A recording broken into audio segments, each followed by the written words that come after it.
Buenas noches, profesor. El día de hoy mi grupo va a hablar sobre lo que son los receptores de membrana. Siguiente. Este es el índice del cual vamos a hablar. Siguiente.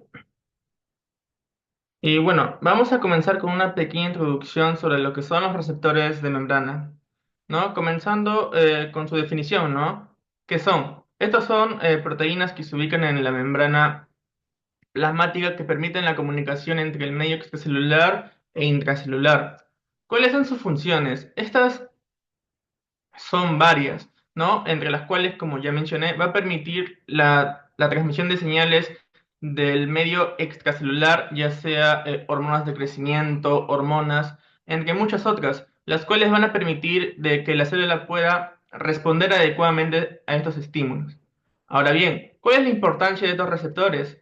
Esto sirve para lo que respecta a muchos procesos celulares, entre lo que es la proliferación, diferenciación, apoptosis, ¿no? En lo que también sirve en la transmisión sináptica entre neuronas, ¿no? E incluso también en lo que respecta a la creación de fármacos, ya que muchos de estos van dirigidos justamente a estos receptores. Ahora voy a dar pase a a mi compañera. Ahora les voy a hablar sobre su clasificación. En el primero vamos a ver que va a haber receptores ligados a canales iónicos, receptores acoplados a proteínas G y receptores con actividad enzimática.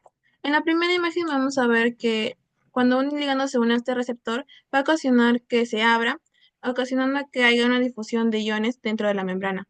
En cambio, en receptores acoplados a proteínas G, vamos a ver que va a estar acoplado con una proteína de unión GTP heterotrimérica. eh, Cuando un ligando se une a esta proteína G, va a hacer que del GDP que está ahí en la subunidad alfa cambie a GTP, ocasionando que se disocie con la subunidad beta y gamma y que interactúen con otras proteínas efectoras. Y por último, con los receptores con actividad enzimática, vamos a ver que en su dominio citoplásmico puede actuar como enzima o se puede asociar con otras enzimas intracelulares. Y cuando un ligando se une a este receptor, va a favorecer la dimerización y que haya una buena actividad enzimática. Ahora les paso con mi compañero. Bueno, yo les voy a hablar sobre receptores acoplados a proteína G. Siguiente, por favor. Bueno, para iniciar, ¿no? Sabemos que este tipo de receptores acoplados a proteína G son uno de los más abundantes en el cuerpo humano. Este está constituido por un receptor, que es una proteína integral, en la cual va a atravesar 7 veces la membrana. Esta va a necesitar el estímulo de un ligando, que puede ser una hormona, un quimioreceptor o una quimiosina. Entonces, al darse esta unión ligando-receptor, va a causar de que esta proteína G, que tiene tres unidades, alfa, beta y gamma, eh, se active.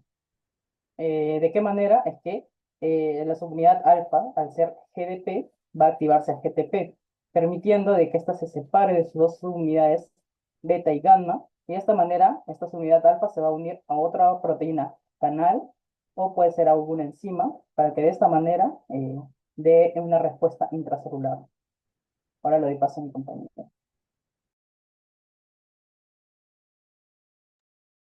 Bueno, voy a explicar receptores ligados a canales iónicos. El siguiente, por favor. ¿Cómo funciona la transmisión de señales? Los receptores ligados a canales iónicos por medio de proteína G no abren los canales directamente, sino que lo hacen de manera indirecta. Primero, una molécula que es la hormona o un neurotransmisor se une al receptor acoplado a la proteína G, que está en la membrana celular. El receptor activa la proteína G, la cual está formada por tres subunidades, el alfa, el beta y el gamma. La subunidad alfa cambia su molécula GDP por GTP. Luego la subunidad alfa se prepara y viaja hasta el canal iónico, la cual estimula para que se abra o se cierre el canal. Este es un canal iónico de calcio en el que permite las entradas de iones a la célula. Estos cambian el potencial eléctrico de la célula y desencadenan la señal. La siguiente, por favor. Un ejemplo en el sistema nervioso es los receptores muscarínicos de acetilcolina. Es cuando en la neurona presináptica la colina y la acetil-CoA se combinan para formar acetilcolina mediante colina acetiltransferasa. La acetilcolina se almacena en vesículas y se libera en el espacio sináptico cuando llega al potencial de acción. La acetilcolina se une a receptores nicotínicos y muscarínicos. Nicotínicos que son los canales iónicos que permiten el paso del sodio, y muscarínicos que son el M1, M3 y M5, el GQ y el 11 que son excitadores, el M2 y el M4 que son inhibidores junto con el GI y el GO. Una vez utilizada, la acetilcolina esterasa degrada la acetilcolina en colina y en acetato. La colina es recaptada para volver a formar la acetilcolina, y los receptores de M2 en la neurona sináptica regulan negativamente la liberación de acetilcolina.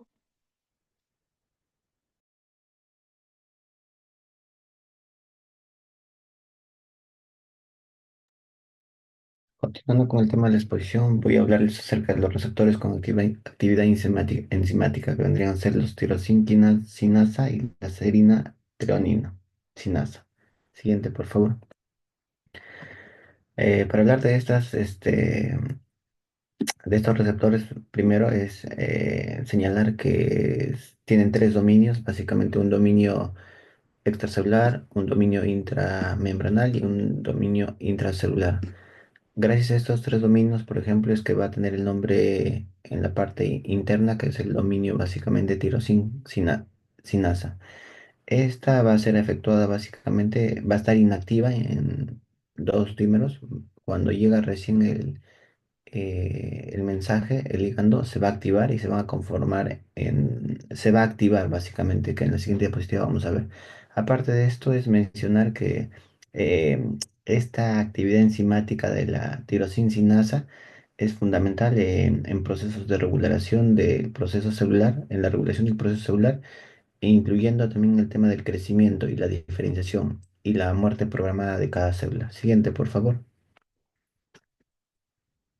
Como les mencionaba, básicamente esta es una imagen donde se referencia cómo se activan básicamente o cómo entran en funcionamiento las actividades, la tirosinasa.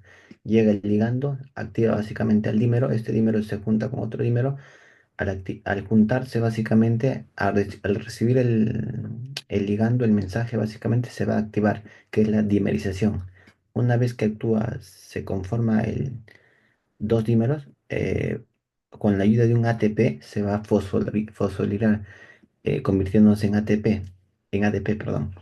Y una vez activada, básicamente va a generar el estímulo, bien sea un tema en el crecimiento celular, en el tema de la muerte programada, va a ser como una alarma que le va a dar a la célula para que esta célula como tal siga su procedimiento adecuado. Si esta llegaría a fallar, pasaría el tema que vamos a ver en la siguiente diapositiva. Siguiente, por favor. Si todo este circuito o esta cascada de activación básicamente de la tirosinasa se ve afectada, va a haber una proliferación celular aumentada en las células, sea en el proceso que sea, ¿no? Y entonces, si hay una proliferación no controlada, es ahí donde se va el tema del cáncer.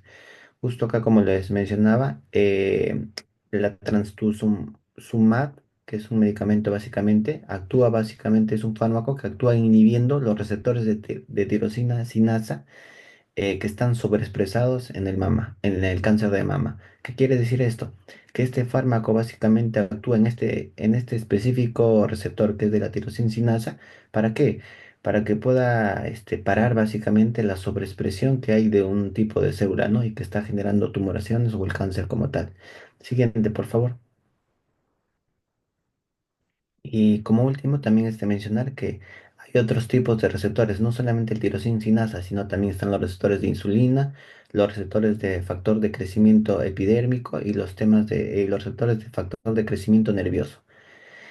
Estos tipos de receptores básicamente, que son el receptor de serina y treonina, quinasa, también están incluidos en el tema del control básicamente del ciclo celular. Van controlando que las respuestas de los estímulos extracelulares se vean en tiempo y de acuerdo al tipo de células sean controlados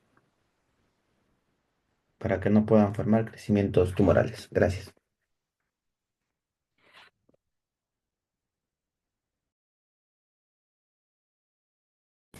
Bueno, pasando con los receptores intracelulares y su relación con los receptores de membrana, tenemos que los receptores intracelulares son proteínas que se encuentran dentro de la célula, generalmente en el citoplasma o en el núcleo. A diferencia de los receptores de membrana, estos no están en la superficie celular, sino que requieren que su ligando, la molécula señalizadora, atraviese la membrana plasmática para activarlos. Eh, Pasando con las características de los receptores intracelulares, tenemos que se activan por moléculas pequeñas y lipofílicas, que son solubles en lípidos como las hormonas esteroides, hormonas tiroideas y algunas vitaminas. Una vez activados, pueden actuar como factores de transcripción, regulando la expresión de los genes. Su acción es más lenta que la de los receptores de membrana, pero sus efectos suelen ser más duraderos. Siguiente, por favor. Podemos ver algunos ejemplos de receptores intracelulares, como el receptor de glucocorticoides, que regula las respuestas inflamatorias y metabólicas, el receptor de estrógenos, que participa en el desarrollo sexual y la reproducción, y el receptor de hormona tiroidea, que influye en el metabolismo y el crecimiento. Con la relación con los receptores de membrana, aunque funcionan de manera diferente, los receptores intracelulares y los de membrana pueden interactuar en la señalización celular. La activación en cascada, algunas señales primero activan un receptor de membrana que luego genera segundos mensajeros como el AMP cíclico, los cuales pueden influir en las actividades de los receptores intracelulares. La regulación recíproca. Algunas hormonas pueden activar ambos tipos de receptores a la vez, generando una respuesta rápida por los receptores de membrana y una respuesta prolongada por receptores intracelulares. Luego podemos ver algunas diferencias claves entre ambos receptores. Siguiente. Aquí podemos ver las referencias que fueron sacadas de artículos confiables y académicos. Y con esto finalizamos nuestra exposición y esperamos que haya sido clara y útil. Muchas gracias por su atención.